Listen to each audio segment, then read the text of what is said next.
Hello friends, we have learned the unit number 2 and the first poem. Now in this unit second, today we are going to learn here the another one new poem, that is 2.4. In the last video we learned 2.1 the comparisons, and 2.2 the lesson 2.2 and 2.3, these two lessons are reduced from the syllabus. So instead of studying these two lessons,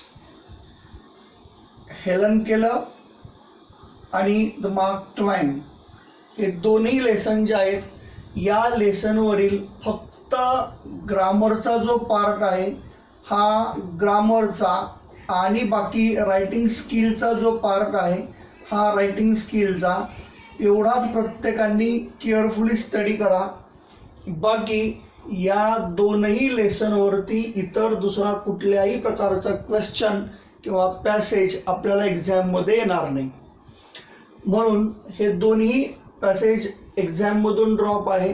आपण या दोन्ही टॉपिकवरती जो कुठला ग्रामरचा किंवा writing स्किलशी related असणारा part आहे तो आपण एका सेपरेट व्हिडिओमध्ये नंतर रिड्युस्ड सिलेबसवरती आपल्याला काय येण्यासारखं आहे आपण ते घेऊया. मात्र आता आपण जी पोएम पाहणार आहोत that is 2.4. Please listen. Before going to learn the poem, here we have to find out exactly the difference between listen and hear. Listen यालाही आपण ऐकणे म्हणतो आणि hear यालाही आपण ऐकणे असंच म्हणतो. But what exactly is the difference between listen and hear?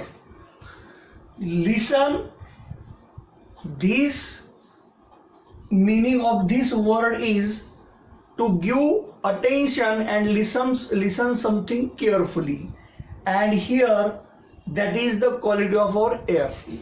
काहीतरी कानावरती पडणे आणि आपल्याला ऐकू येणे.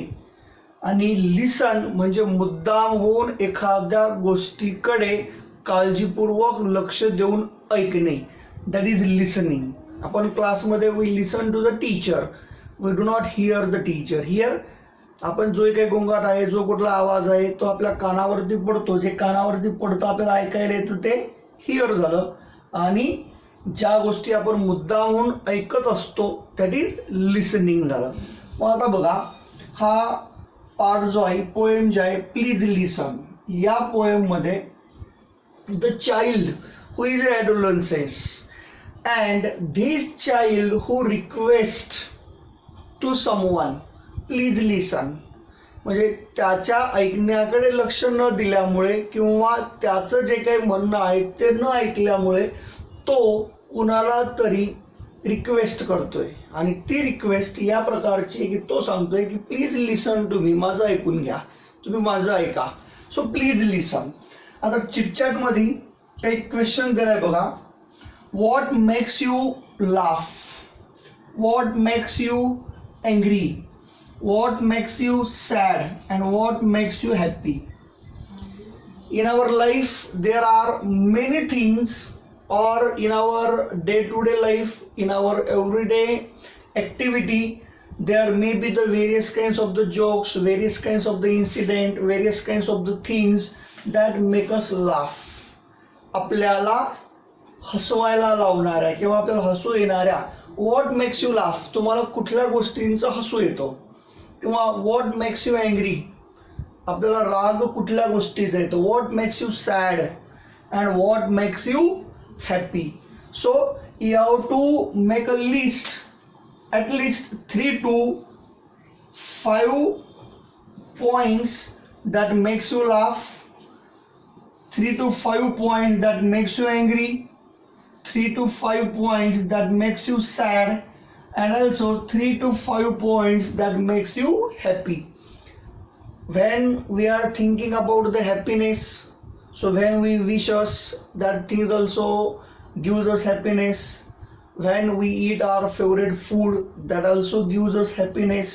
Maybe the such kind of the things are there. So you have to make such a list of minimum 5 things that make you happy. Another one question is given here, that is, ask for your friend's opinion.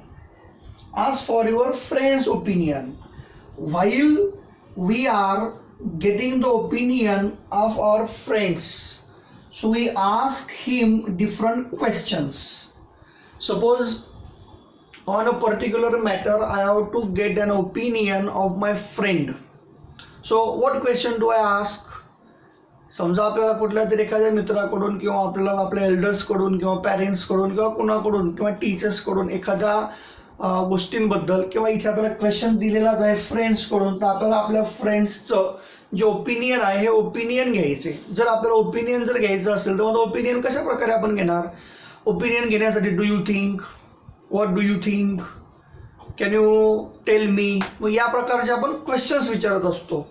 त्यावेळेस लक्षात ठेवा, या पोएममध्ये अगोदर आपण ही संपूर्ण poem बघूयात, नंतर या पोएमवरती आपल्याला ज्यावेळेस क्वेश्चन बनवायचे तेव्हा ती क्वेश्चन्स बनवत असताना जोही कुठला डायलॉग असतो, हा डायलॉग आपल्याला क्वेश्चन्स विचारल्याशिवाय किंवा समोरच्या व्यक्तीला क्वेश्चन्स विचारल्याशिवाय आपलं डायलॉग, आपलं कन्व्हर्सेशन हे पूर्ण होणार नाही.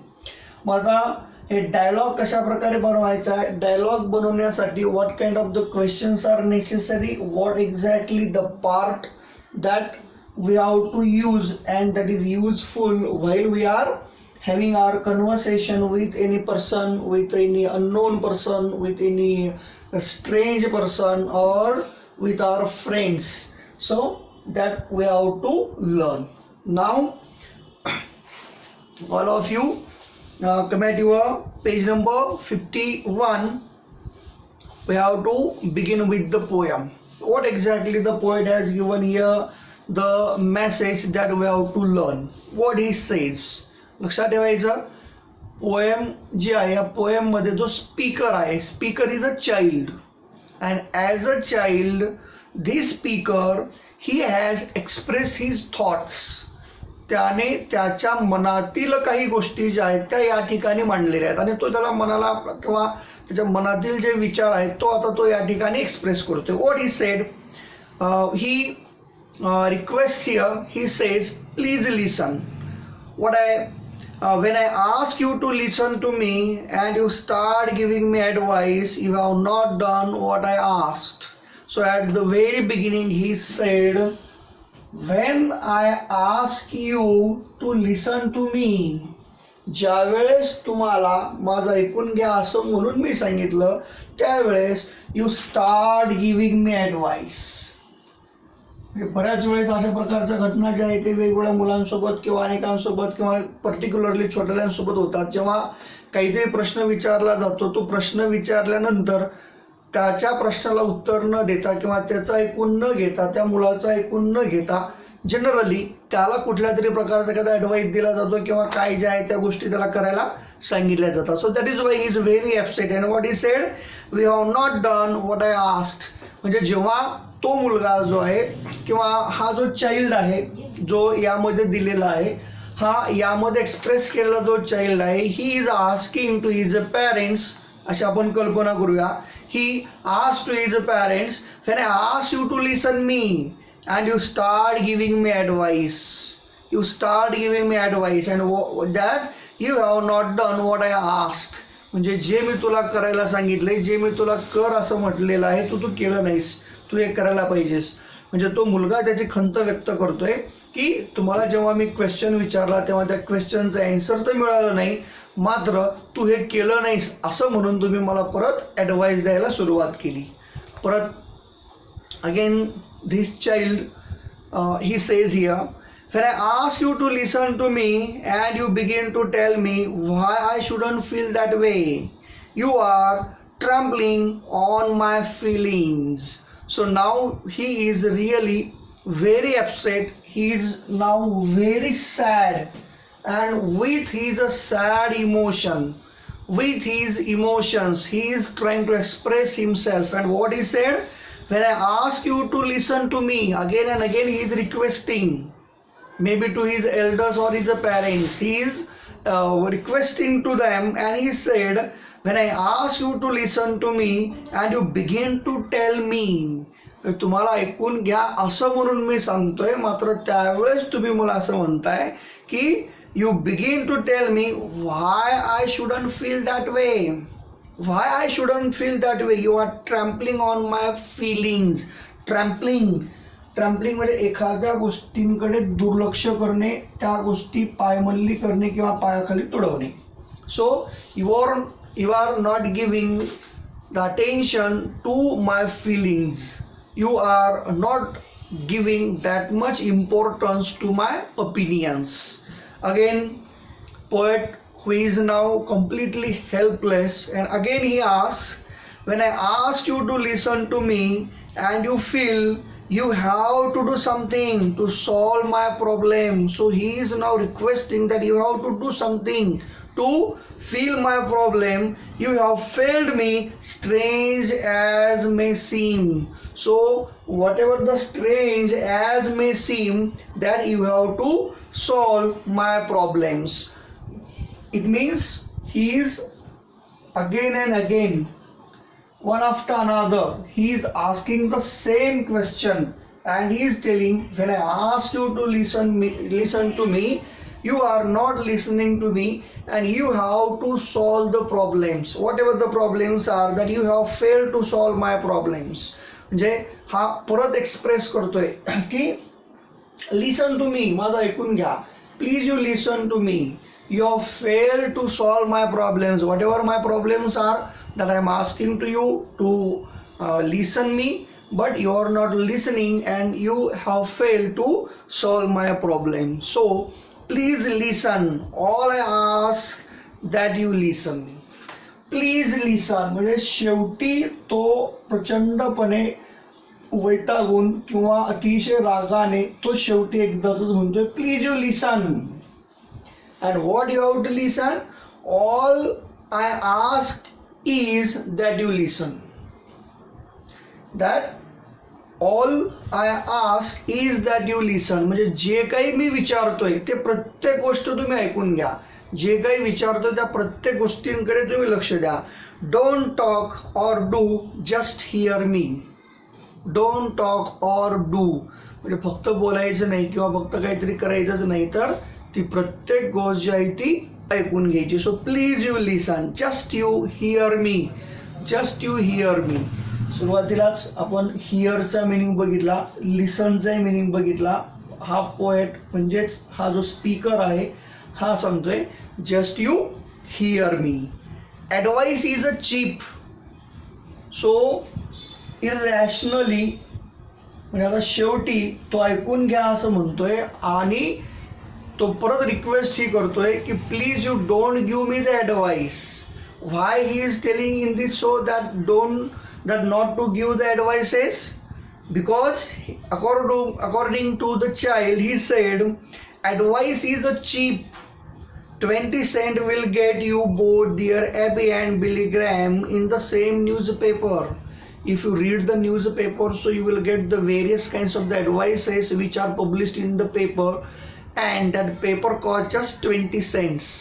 म्हणजे अगदी काही सेंट्सला आपल्याला जे काही सेंट आपल्या इंडियन करन्सीमध्ये रुपीज, हे रुपीज जे आहे, रुपीजला आपण जर केलं तर हे पैसे, 100 पैसे.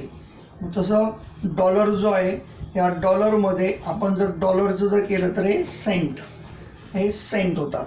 म्हणून हा सांगतोय की सेंट्स, काही सेंट्समध्ये, काही अगदी पैशांना आपल्याला तो न्यूजपेपर विकत येतो, आणि त्या न्यूजपेपरमधूनही आपल्याला वेगवेगळ्या प्रकारचे ॲडवाइसेस मिळतात. आपण ते ॲडवाइस फ्री ऑफ कॉस्ट घेऊ शकतो. So is there any need to come to you and to ask? So it is not necessary, or you are not there to give me just the advices. You are here to listen to me and to solve my problems. But instead of that, you are just giving the advices, and advices are free. I can get the advices from newspaper also.